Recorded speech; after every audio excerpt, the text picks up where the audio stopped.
Hey ladies, it's Sydney here, reinforcing the fundamentals of hair care, okay? If you're new here, my name is Sydney. I'm a hair care specialist, and I help professional women grow and maintain beautiful, healthy hair through the use of refined protective styling and heat styling methods, okay? So if you're someone who you prefer sleeker looks, you prefer stretch looks, or you prefer extensions, but you want to be able to do those things without compromising the integrity of your natural hair, then this is the place for you. Today, what I wanted to talk to you all about is how to go about building a hair care regimen or growing your hair when you simply cannot afford to go to the salon regularly, okay, when it's not necessarily feasible. I understand, we all hit different times in our lives where maybe sometimes we have to scale back on some things, or we have to invest our money more conservatively. So I want you all to know that this is the very reason I actually created my YouTube channel years ago, and I created a lot of the solutions that I offer was to also help women who can't necessarily afford salon services. Or, maybe you're not someone who has the problem of being able to afford salon services, but you may simply not be able to find a proper hairstylist. And, the thing about it is, I feel like all of these things are intertwined, because if you are someone who maybe you can afford a stylist, however, you still don't have a real at-home hair care regimen because you don't know what to do. My question is, how can you properly vet or choose a stylist when you don't know what to look for? If you don't know anything about hair care, if you don't know how to care for your hair, then how are you supposed to know that what a stylist is doing is actually helpful?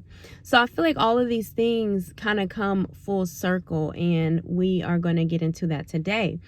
If you haven't already, make sure you click the subscribe button, give this video a like, and be sure to click the link in my description box to sign up for my newsletter and get access to the free version of my 5 Keys for Success in Your Healthy Hair Journey guide. In that guide, I help you address all of the mental blockages that you may be experiencing that are keeping you from reaching your hair goals. So, first and foremost, y'all may or may not be familiar with my Growentine challenge. I created the Growentine challenge during the beginning of the pandemic to help my clients take care of their hair at home. I generally educate each and every person that sits in my chair on how to care for their hair at home, because I'm not concerned with, if I tell this person what to do, they're not going to come back. That doesn't matter to me. I want to make sure that the results that my clients achieve while they are in my chair actually are able to be maintained, right? So I'm always educating my clients. So that's what really motivated me to create the Growentine challenge. Now, I also realized that I had a difference in my audience. I had my clients who were the women who came and patronized my business in person. They paid for services, but I also had more of people who would support both remotely and locally, who couldn't necessarily come into the salon, but they needed solutions as well. And that's what made me launch the virtual consulting program, as well as, the other digital products I offer, Growentine being the main one. So let's talk about that.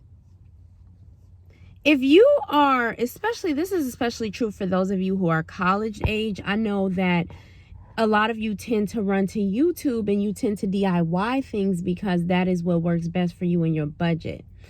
And I think that DIY is fine, but you have to establish that core foundation so that you can know how to decipher between information that's beneficial to you and information that is not. And if I was in that position, which I was before, where I couldn't necessarily afford to get into salon, I would do these following things. Number one, you want to do whatever you can to at least be able to afford to visit a salon on a quarterly basis. So that means every 3 months, you're able to go to the salon, you're able to get your trims, you're able to have a stylist assess where you are, and help you, tweak your regimen accordingly. And you want to make sure that when you're doing that, you're investing in the best care possible. You don't want to just choose any stylist. You want to make sure that you may not be able to go weekly, you may not be able to go bi-weekly or even monthly, but when you do go, you're able to save up so that you can go to the best of the best, number one.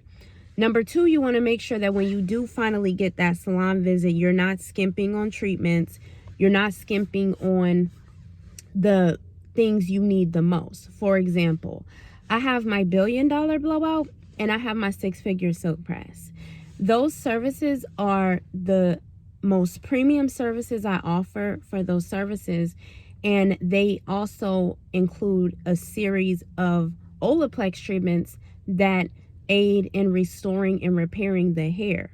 So if you're someone who's gone several months without having professional care done to your hair, this is going to make sure that you are able to make up for that lost time, because products do matter.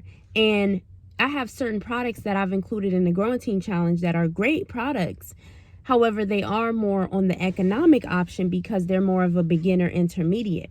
But the products that are included in my 6-figure silk press and my $1 billion blowout, those are professional products that take your hair 0 to 8. The products in Growentine may take you 0 to 4 to 5, but the Olaplex is going to take you 0 to 8, 0 to 100. It's going to get your hair there much faster because it's it's a higher quality product line, and it's also more intensive.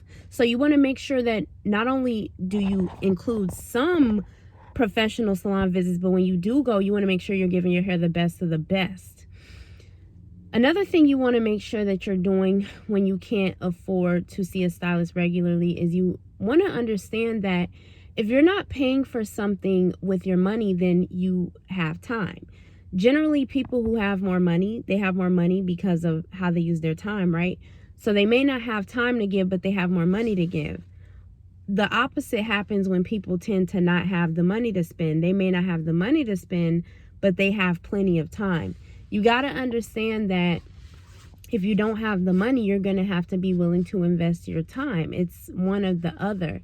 And the problem is a lot of people don't want to, even though they have excess time and they don't have that much money, they still feel this need to outsource everything. They still want to go and get their nails done. They still want to go and they still want to live as though they have the money. I would suggest you change that mindset, right? Because services are not for every single person. Services are for people that have money, okay?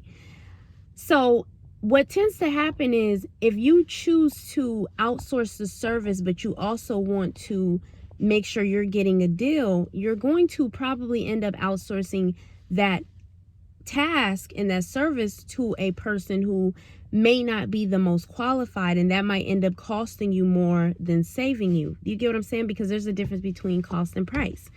So you want to kind of take a different approach and say, okay, well, at this moment, maybe I can't afford to see a stylist regularly, but what I can afford to do is invest in my own knowledge and my own skill so that I can become the best hairstylist for myself. Do you get what I'm saying?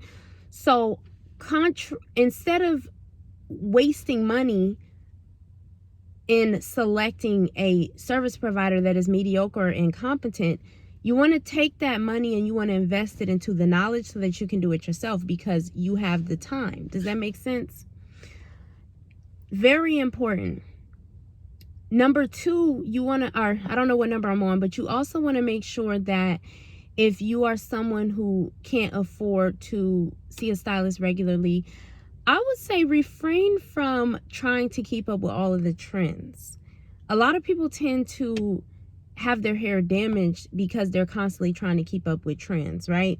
You want to make sure that you stay in your comfort zone. You might not be able to braid, you might not be able to do X, Y, and Z, but maybe you're decent at the silk presses. Whatever is in your skill set, you need to stick to that so that you can avoid the you can avoid the setbacks. Does that make sense?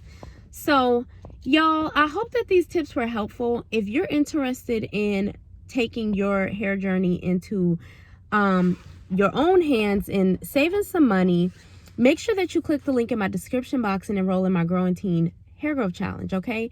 Growentine is a 40-day hair growth challenge that is it consists of 5 different regimens, okay? And not just regimens, but steps to educate you on how to put these regimens together to help you build one master regimen that works for you. Our hair is like any other part of life. It goes through different phases, different seasons, and you want to make sure that you're able to meet your hair where it is no matter the season, right? So click the link in the description box, enroll in Growentine.